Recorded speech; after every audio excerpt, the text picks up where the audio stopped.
प्रिय बच्चों, मैं हूं धर्मेंद्र सिंह और डीएसटीसी में आपका हार्दिक स्वागत करता हूं। तो चलिए बच्चों, वीडियो शुरू कर लेते हैं। बच्चों, इस वीडियो में स्टार्ट करेंगे कक्षा 10 गणित एनसीईआरटी का चैप्टर नंबर 3 दो चर वाले रैखिक समीकरण युग्म, और इसकी एक्सरसाइज है 3.2 और इसका पहला सवाल करेंगे बच्चों। तो पहला खंड करेंगे। तो सवाल नंबर 1 है, निम्न समस्याओं में रैखिक समीकरणों के युग्म बनाइए। यानी कि पहले रैखिक समीकरणों के युग्म बनाने हैं और आगे है और उनके ग्राफीय विधि से हल ज्ञात कीजिए। यानी कि ग्राफीय विधि से इनका हल ज्ञात करना है। तो इसका पहला खंड है कक्षा 10, तो रोमन अंकों में लिखा हुआ है बच्चों, तो 10 है ये। तो कक्षा 10 के 10 विद्यार्थियों ने एक गणित की पहली प्रतियोगिता में भाग लिया। यानी कि गणित की पहली प्रतियोगिता में भाग लिया है 10 विद्यार्थियों ने कक्षा 10 के। तो और आगे है, यदि लड़कों की संख्या से 4 अधिक हो तो प्रतियोगिता में भाग लिए लड़कों और लड़कियों की संख्या ज्ञात कीजिए। तो यहाँ पर देखिए बच्चों, हमें 2 शर्तें दे रखी हैं। तो सबसे पहले तो देखिए बच्चों, यहाँ पर हम लड़कों की संख्या मान लेंगे x और लड़कियों की संख्या मान लेंगे y। और यहाँ पर है देखिए बच्चों, जो टोटल विद्यार्थी हैं हमारे पास, कुल विद्यार्थी कितने हैं? 10 विद्यार्थी हैं। यानी कि 10 विद्यार्थियों ने जो है गणित की पहली प्रतियोगिता में भाग लिया है। तो यहाँ पर देखिए, अब ये जो 10 विद्यार्थी हैं इसमें क्या है? इसमें कुछ लड़के हैं और कुछ क्या हैं? लड़कियां। तो दोनों की संख्याओं को जब हम जोड़ देंगे, यानी कि लड़कों की संख्या को और लड़कियों की संख्या को जब हम जोड़ देंगे तो कुल संख्या ही तो आ जाएगी। तो यानी कि लड़कों की संख्या हम x मानेंगे और लड़कियों की संख्या मानेंगे हम y। तो x + y बराबर कितना आ जाएगा? यहाँ पर आ जाएगा 10। तो एक समीकरण तो यहाँ से आ जाएगी और दूसरी आ जाएगी यहाँ से। ये है यदि लड़कियों की संख्या लड़कों की संख्या से 4 अधिक हो, तो एक समीकरण आ जाएगी यहाँ से। तो 2 समीकरणें आ जाएंगी और उन दोनों समीकरणों को हल करना है हमें कौन सी विधि से? ग्राफीय विधि से। तो चलिए स्टार्ट करते हैं बच्चों। तो देखिए यहाँ पर एक्सरसाइज है 3.2 और इसका पहला सवाल है बच्चों, पहले का पहला खंड। तो इसमें हम मान लेंगे, माना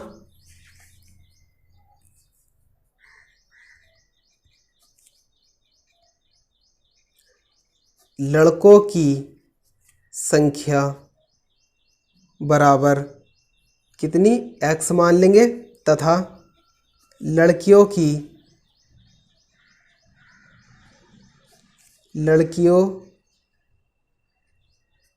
संख्या बराबर कितनी? y। यानी कि लड़कों की जो संख्या है वो तो मान ली है हमने x और लड़कियों की संख्या मान ली है हमने कितनी? y। तो यहाँ पर देखिए प्रथम शर्त से लिख लेंगे हम। तो चाहे प्रश्नानुसार करके लिख सकते हैं। तो चलिए हम प्रथम शर्त से ही लिख लेते हैं। तो प्रथम शर्त से, तो पहली शर्त के अनुसार क्या है कि हमें जो टोटल विद्यार्थी हैं वे कितने दे रखे हैं? 10। तो यहाँ पर उनमें क्या है कि उनमें कुछ तो हैं लड़के और कुछ हैं लड़कियाँ। तो यहाँ पर जब हम दोनों का योग कर देंगे, यानी कि x + y कर देंगे, तो ये टोटल आ जाएगा। और टोटल जो विद्यार्थी हैं जिन्होंने गणित की पहली प्रतियोगिता में भाग लिया है वे कितनी है? उनकी संख्या 10। तो यहाँ से x + y बराबर कितना आ जाएगा? 10। तो यहाँ से ये आ जाएगी समीकरण 1 द्वितीय शर्त से। तो द्वितीय शर्त के अनुसार देखिए इसमें दे रखा है बच्चों, यदि लड़कियों की संख्या लड़कों की संख्या से 4 अधिक है। तो जब इस तरीके की बात चलती है कि ये इससे इतने अधिक है या इतने गुना है, तब हम उन दोनों बातों को जिनमें भी संबंध दे रखा है उन दोनों बातों को क्या कर लेते हैं? बराबर कर लेते हैं। तो यहाँ पर जो है लड़कों की और लड़कियों की संख्या में संबंध बता रखा है। तो लड़कों की संख्या बराबर कितना कर लेंगे? लड़कियों की संख्या। अब देखिए यहाँ पर दोनों की संख्या बराबर तो है नहीं, तो क्योंकि इसमें दिया हुआ है कि लड़कियों की संख्या लड़कों की संख्या से 4 अधिक हो। तो यहाँ पर देखिए दोनों बराबर, यानी कि दोनों पक्ष बराबर नहीं है। इसका मतलब अब हमें यहाँ पर दोनों पक्ष क्या करने हैं? बराबर करने हैं। तो इसमें देखिए बच्चों ध्यान से देखना, इसमें दे रखा है लड़कियों की संख्या लड़कों की संख्या से 4 अधिक है। यानी कि 4 अधिक है लड़कियों की संख्या, और किससे है? लड़कों की संख्या से अधिक। तो यहाँ पर देखिए जो लड़कियों की संख्या है वो है y, यानी कि ये y है। तो ये ध्यान रखना कि ये जो है कितना अधिक है? 4 अधिक है। यानी कि ये वाला जो पक्ष है वो पहले से ही अधिक है, तो इसको और अधिक मत कर देना, कभी 4 इसी में जोड़ दो। तो यहाँ पर देखिए बच्चों, जब ये पक्ष तो पहले से ही 4 अधिक है तो 4 हम इधर जोड़ेंगे, या दूसरी भाषा में ऐसे ऐसे भी समझ सकते हैं कि बुक में हमें दिया हुआ है कि लड़कियों की संख्या से 4 अधिक, सॉरी इसमें जो है, हाँ ये देखिए लड़कों की संख्या से, यानी कि जो ये पूरा वाक्य है वो ये दे रखा है कि यदि लड़कियों की संख्या लड़कों की संख्या से 4 अधिक, यानी कि लड़कों की संख्या से 4 अधिक, तो लड़कों की जो संख्या है वो x है, तो यानी कि x से कितना 4 अधिक, तो यहाँ से इक्वेशन निकल जाएगी ये। तो इसको सीधा कर लेंगे, यानी कि x बाई वाले एक तरफ कर लेंगे, यानी कि x और x ऐसा कैसे, और बाई इधर आएगा तो माइनस का हो जाएगा क्योंकि इधर प्लस का है, और बराबर ये 4 इधर प्लस का इधर जाएगा तो माइनस का हो जाएगा। तो यहाँ से ये आ जाएगी समीकरण 2। तो यहाँ पर देखिए 2 समीकरणें आ गई हैं हमारी। तो अब इन दोनों समीकरणों को ग्राफीय विधि से हल करना है। तो यहाँ पर लिख लेंगे बच्चों, ग्राफीय विधि से, ग्राफीय विधि से हल।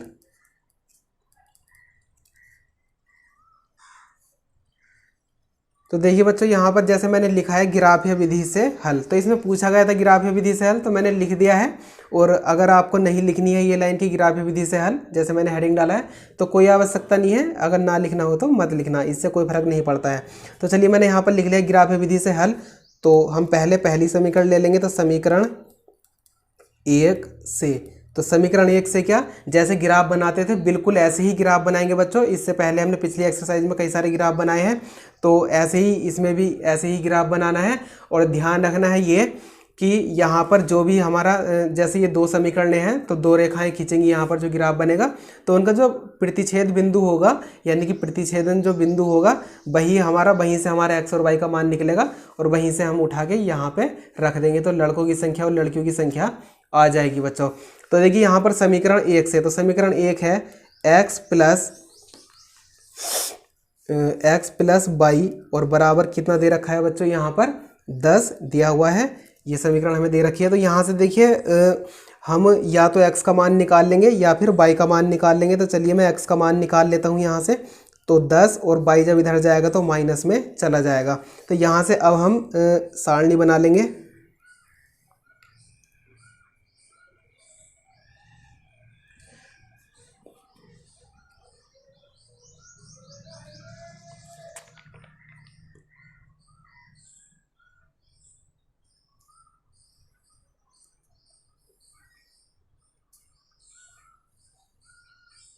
तो देखिए यहाँ पर हम y का मान रखेंगे तो यहाँ x का मान निकल जाएगा। तो x बराबर है 10 माइनस के कितना, y। तो यहाँ पर देखिए मान किस तरीके से रखते हैं वो इससे पहले मैं हर एक वीडियो में बता चुका हूँ।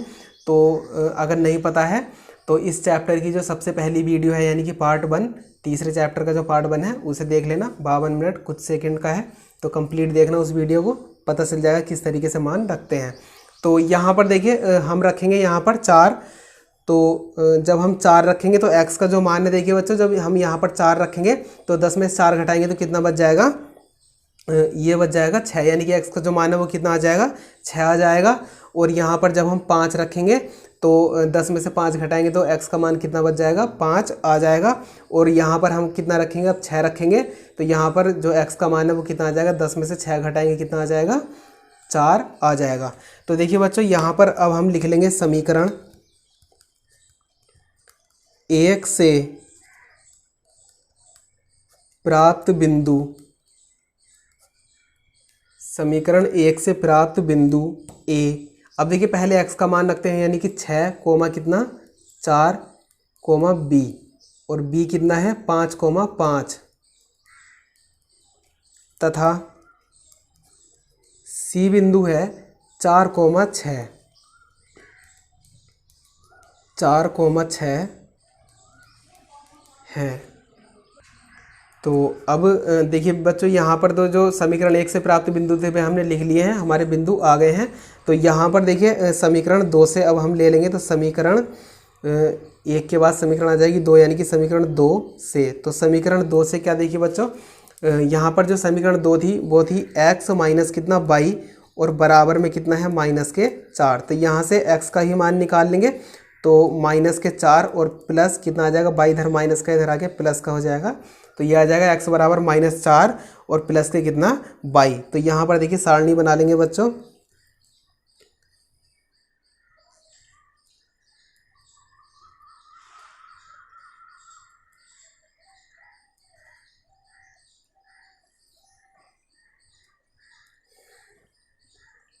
तो यहाँ पर देखिए y का जब हम मान रखेंगे तो x का मान निकल जाएगा, यानी कि x बराबर कितना, x बराबर आ जाएगा -4 और प्लस के कितना y, यानी कि x बराबर कितना है -4 और प्लस के y। तो देखिए बच्चों यहाँ पर जो हम y का मान रखेंगे वो रखेंगे 1, क्योंकि ये हिसाब से रखा जाता है, ऐसे नहीं कि कल टप रख दिया बिल्कुल।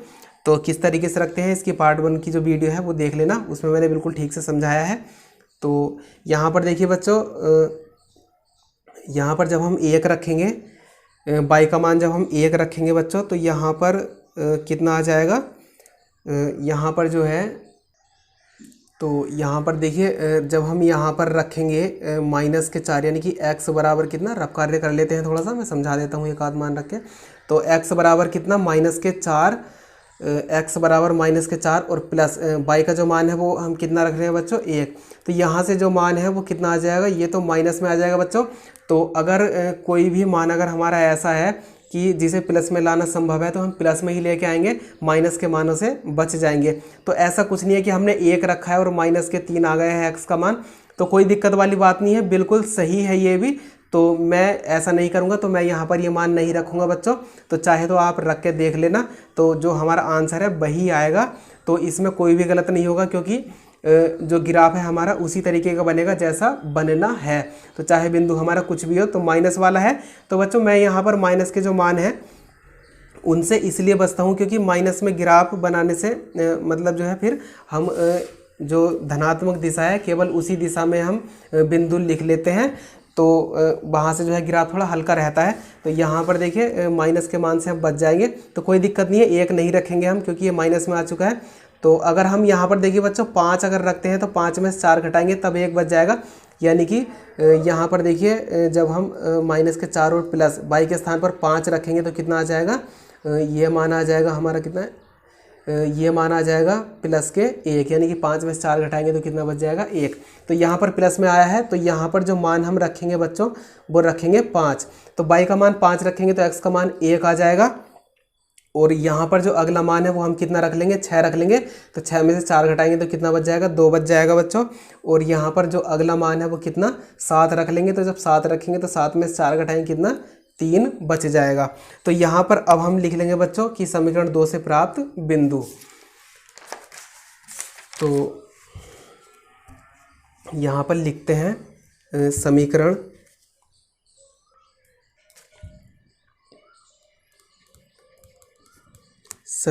2 से प्राप्त बिंदु। तो ए बी सी तक तो बच्चों यहाँ तक आ ही चुके थे, सी तक आ चुके थे, तो सी से आगे से शुरू हो जाएंगे। तो ए बी सी डी, तो डी नंबर का जो बिंदु बैठेगा हमारा कितना बैठेगा, पहले एक्स का मान यानी कि और बाद में वाई का मान, यानी कि कितना आ जाएगा ये 1,5। तो यहाँ पर आ जाएगा 1,5, ई बिंदु आ जाएगा कितना, ये है 2,6 तथा यहाँ पर आ जाएगा एफ। तो एफ बिंदु आ जाएगा बच्चों यहाँ पर ये आ जाएगा कितना, 3,7। तो यहाँ पर आ जाएगा 3,7 तथा एफ कितना है, 3,7 है। तो यहाँ पर जो है समीकरण 2 से प्राप्त बिंदु भी हमने लिख लिए हैं। तो चलिए अब इसका ग्राफ स्टार्ट कर लेते हैं बच्चों। तो यहाँ पर देखिए सबसे पहले तो हमें देखना है ये कि बच्चों यहाँ पर देखिए, यहाँ पर कोई सी भी संख्या हमारी माइनस में नहीं है। तो जो ग्राफ हम बनाएंगे यहाँ पर, तो उसमें माइनस वाले बिंदु लिखने की आवश्यकता नहीं है। जैसे कि यहाँ पर है देखिए, इसमें भी जो पिछला ग्राफ था, पिछली एक्सरसाइज का है शायद, तो इसमें देखिए कोई भी मान हमारा जो है माइनस में नहीं था। तो यहाँ पर जो है देखिए कोई भी मान हमारा माइनस में नहीं है। तो यहाँ पर जो ग्राफ है इसमें हमने देखिए यहाँ पर माइनस दिशा में या इधर या फिर नीचे कोई भी बिंदु हमने इसमें माइनस में नहीं दिखाया है। अगर हमारे पास माइनस का बिंदु होता तो माइनस वाला दिखाया जाता, वरना ग्राफ बनता ही नहीं। तो यहाँ पर माइनस में कोई भी बिंदु नहीं है, देखिए सब प्लस में है। ठीक है बच्चों, कोई भी मान हमारा माइनस में नहीं है, तो माइनस के जो बिंदु है वे लिखने की आवश्यकता नहीं है। तो यहाँ पर हम प्लस दिशा में ही बना लेंगे। तो चलिए बच्चों, मैं यहाँ पर जो है जो अक्ष है एक्स अक्ष और वाई अक्ष वे खींच लेता हूँ। तो देखिए बच्चों, इसका जो अक्ष है वे मैंने खींच लिए हैं इसके अक्ष। तो यहाँ पर इसको हम एक्स अक्ष लिख लेंगे और इसको लिख लेंगे हम वाई अक्ष। तो यहाँ पर देखिए बच्चों, यहाँ पर जो बिंदु हम दिखाएंगे वो किस तरीके से दिखाएंगे। तो यहाँ पर तो मूल बिंदु होता है बच्चों, तो मूल बिंदु के निर्देशांक वैसे तो 0,0 होते हैं, लेकिन यहाँ पर हम 0 ही लिख देंगे। तो यहाँ पर देखिए बच्चों, यहाँ पर जो एक्स अक्ष पर सबसे बड़ा मान है वो कितना है बच्चों, एक्स अक्ष पर यानी कि एक्स का जो सबसे बड़ा मान है वो कितना है, 6। तो यहाँ पर देखते हैं 6 से बड़ा कोई भी नहीं है, तो यानी कि हमें 6 तक चलना आवश्यक है। तो 6 तक के बिंदु हम ज़रूर लिखेंगे। तो यहाँ से देखिए 1 2 3 4 5 6। तो इससे आगे अगर चलना है तो लिख लेना, वरना कोई आवश्यकता नहीं है। तो यहाँ पर बिंदु लिख लेंगे ये नंबर। तो 1 2 3 4 5 6। तो यहाँ पर देखिए बच्चों, अब वाई एक्स पर देखेंगे। तो वाई एक्स पर सबसे बड़ा जो मान है, यानी कि वाई का जो सबसे बड़ा मान है वो कितना है, 6 है। और 6 से बड़ा देखेंगे यहाँ पर कितना है, 7 है बच्चों। तो 7 तक चलना आवश्यक है। तो 7 तक चलते हैं। तो यहाँ पर 1 2 3 4 5 6 7। तो 7 से आगे चलना हो तो चल लेना, आपकी मर्जी है, वरना 7 तक ही चलना आवश्यक है, इससे आगे आवश्यकता नहीं है। तो 1 2 3 4 5 6 7। तो देखिए बच्चों, यहाँ पर जो है अब हम बिंदु प्रदर्शित करेंगे बच्चों यहाँ पर। तो सबसे पहला जो बिंदु है वो है हमारे पास कितना, ए। तो ए बिंदु है 6,4, यानी कि एक्स अक्ष पर चलना है हमें 6 और वाई अक्ष पर चलना है 4। तो 6,4 यानी कि एक्स अक्ष पर हम आ गए यहाँ पर 6 पर, और वाई अक्ष पर कितना चलना है, 4। तो 4 के सामने यहाँ पर, यानी कि यहाँ आ जाएगा ये बिंदु। तो ये बिंदु कितना है, ये बिंदु है ए। तो चलिए बाद में ही प्रदर्शित करेंगे इसको, पहले सभी बिंदु कर लेते हैं। तो बी बिंदु कितना है, 5,5। तो यहाँ पर 5,5 यानी कि एक्स अक्ष पर कितना चलेंगे, 5, और वाई अक्ष पर कितना चलेंगे, 5, यानी कि यहाँ पर आ जाएंगे। तो ये बिंदु है हमारा बी और ये बिंदु था हमारा ए। निर्देशांक अभी लिख लेंगे बाद में। तो सी बिंदु पर चलते हैं। तो सी बिंदु है 4,6, यानी कि एक्स अक्ष पर चलना है कितना, 4, और वाई अक्ष पर चलना है कितना, 6। तो यहाँ आ जाएंगे, यानी कि इसके सामने, यानी कि यहाँ पर। तो यहाँ आ जाएंगे हम इस बिंदु पे। तो ये बिंदु कितना है हमारा, सी मान लेंगे, मान के लेंगे, सी बिंदु है ये। तो यहाँ पर अब देखिए इनके निर्देशांक अब हम लिख लेते हैं। तो यहाँ पर चलिए बच्चों बाद में ही लिखेंगे, क्योंकि ऐसा होता है कि अभी मुझे ध्यान नहीं कि इसका जो दूसरा समीकरण का जो ग्राफ है, क्या पता इस दिशा में जाए, तो फिर बिंदु हमें मिटाना पड़ेगा। तो यहाँ पर हम पहले उसको भी लिख लेते हैं, क्योंकि हमने ए बी सी तो लिख ही लिया है। तो यहाँ पर जो अगला बिंदु है डी, वो है बच्चों 1,5, यानी कि एक्स अक्ष पर चलेंगे 1 और वाई अक्ष पर चलेंगे 5। तो एक्स अक्ष पर चले बच्चों 1 और वाई अक्ष पर चले कितना, 5, यानी कि यहाँ पर ये। और इसके बाद जो है बच्चों यहाँ पर देखिए जो अगला बिंदु है वो कितना है, ई, और ये है 2,6। तो 2,6 यानी कि एक्स अक्ष पर चलेंगे 2 और वाई अक्ष पर चलेंगे कितना, 6, यानी कि यहाँ पर।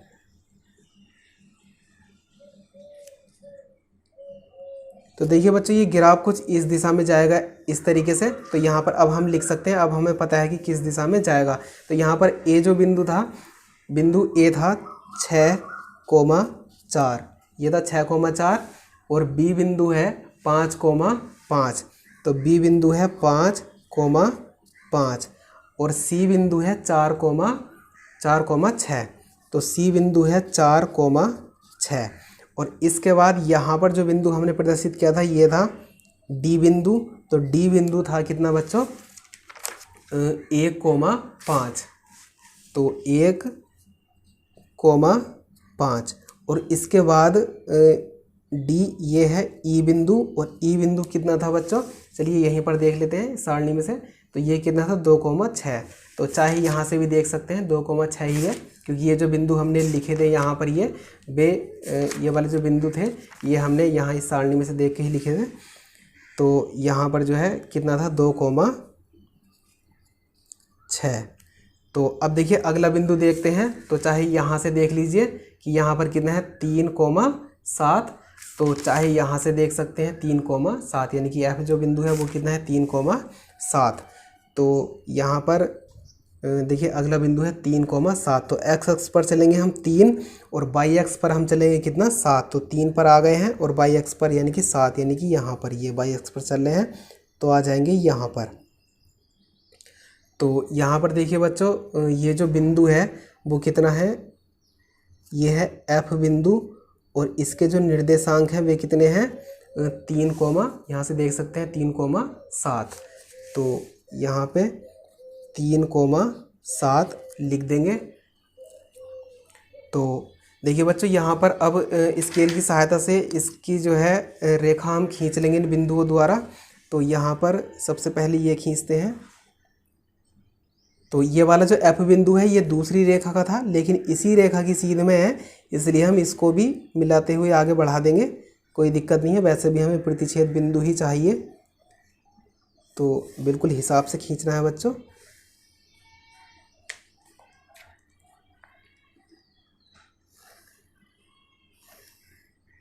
ये ठीक है। और यहाँ पर जो है अब देखिए ये वाली रेखा भी खींचनी है हमें।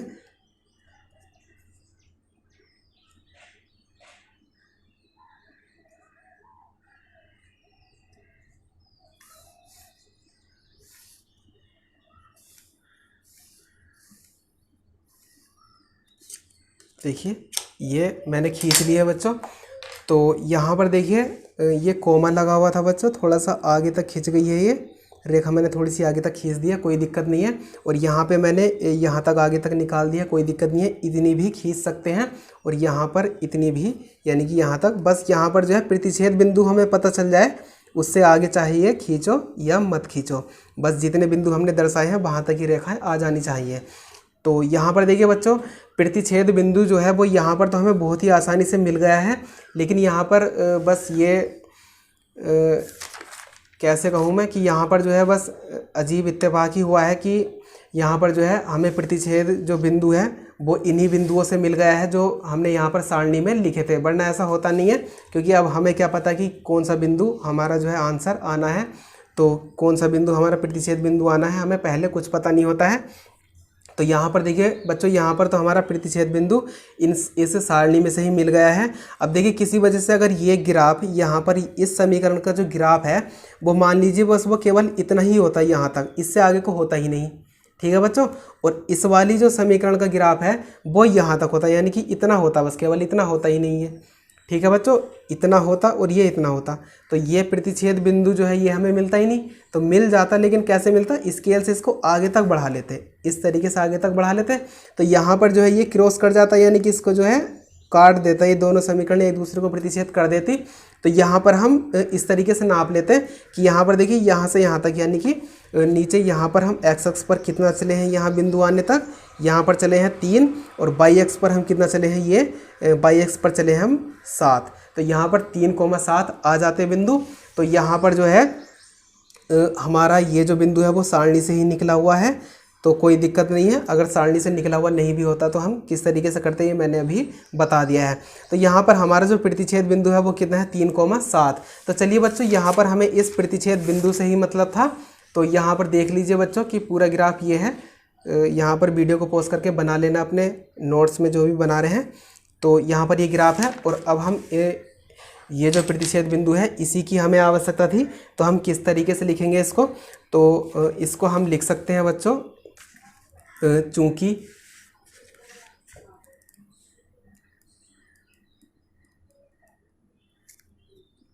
चूंकि ग्राफ में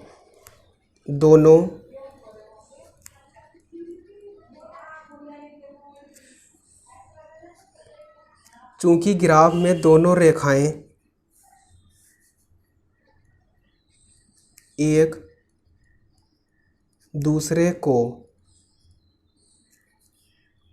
बिंदु अब देखिए बच्चों, अब ध्यान से समझना थोड़ी सी बात। मैंने लिखा है इसमें कि चूंकि ग्राफ में दोनों रेखाएं एक दूसरे को बिंदु, अब कौन से बिंदु पर, यहाँ पर देखिए, तो यहाँ पर ये जो दोनों रेखाएं हैं ये एक दूसरे को कौन से बिंदु पर प्रतिच्छेद कर रही हैं, एफ पर। तो ये एफ तो हमें दिया हुआ था सारणी से, यहाँ पे हमने लिख लिया था। तो यहाँ पर मान लीजिए अगर यहाँ पर अगर कोई और बिंदु होता, यहाँ पर तो एफ है तो हम एफ लिख देंगे, और अगर ये सारणी वाला बिंदु नहीं होता तब क्या लिखते, तो तब अपनी मर्जी से कोई और बिंदु लिख सकते थे यहाँ पर, जैसे कि पी लिख लेते, क्यू लिख लेते, कुछ भी लिख सकते थे, और वही बिंदु हम यहाँ पर लिख देते। तो यहाँ पर तो ये बिंदु कौन सा है, एफ है, तो हम यहाँ पर एफ ही लिख देंगे। तो यहाँ पर आ जाएगा ये एफ। तो चूंकि ग्राफ में दोनों रेखाएं एक दूसरे को बिंदु एफ पर प्रतिच्छेद करती हैं, तो यहाँ पर हमने लिख लिया है कि चूंकि ग्राफ में दोनों रेखाएं एक दूसरे को बिंदु एफ पर प्रतिच्छेद करती हैं। तो अगर कोई और बिंदु होता जैसे पी होता तो यहाँ पर हम लिख लेते कि एक दूसरे को बिंदु पी पर प्रतिच्छेद करती हैं। तो यहाँ पर एफ है तो एफ हमने लिख लिया है। तो आगे हम लिख देंगे इसलिए प्रतिच्छेद बिंदु, तो प्रतिच्छेद या प्रतिच्छेदन कुछ भी लिख सकते हैं, कोई फर्क नहीं पड़ता बच्चों। तो प्रतिच्छेद बिंदु कौन सा है, ये एफ। तो प्रतिच्छेद बिंदु एफ के निर्देशांक कितने हैं बच्चों, ये हमें इसमें दिए हुए हैं, कितने हैं, 3,7। तो यहाँ पर हमने लिख लिया है कितना, 3,7। तो यहाँ पर देखिए इसलिए प्रतिच्छेद बिंदु f के निर्देशांक बराबर 3,7। अगर यहाँ पर कोई और बिंदु होता जैसे कि p, तो यहाँ पर लिख लेते इसलिए प्रतिच्छेद बिंदु p के निर्देशांक, और वहाँ पर क्योंकि p के निर्देशांक हमें दिए हुए नहीं होते तो यहाँ पर हम जो है उसको गिनती करके इसको यहाँ पर लिख लेते, प्रदर्शित कर देते यहाँ पर भी, और यहाँ पर भी अगर नहीं करते तो यहाँ पर हम उस बिंदु को लिख लेते। तो यहाँ पर देखिए इसमें लिख लेंगे 3,7 अर्थात क्या बच्चों, यहाँ पर देखिए बिंदु क्या होता है x, y। तो यहाँ पर अर्थात करके हमने लिख लिया, अर्थात x बराबर कितना है 3 और y बराबर कितना है 7। तो यहाँ से x और y के मान हमें मिल गए हैं। तो यहाँ पर अब हम लिख सकते हैं बच्चों, अतः लड़कों और लड़कियों की संख्या इसमें पूछी गई थी तो हमने इसमें लिख लिया। देखिए जैसे इसमें था कि माना लड़कों की संख्या, तो ऐसे ही इसमें हम लिख देंगे अतः लड़कों की संख्या जो थी बच्चों वो हमने मानी थी कितनी, x मानी थी। तो यहाँ पर जो है x का मान कितना है 3। तो लड़कों की संख्या कितनी आ गई 3, तथा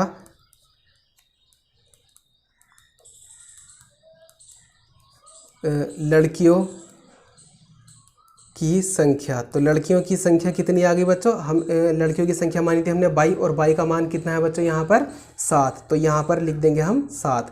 तो देखिए बच्चों इस प्रश्न में यही पूछा गया था कि लड़कों की संख्या और लड़कियों की संख्या ज्ञात कीजिए।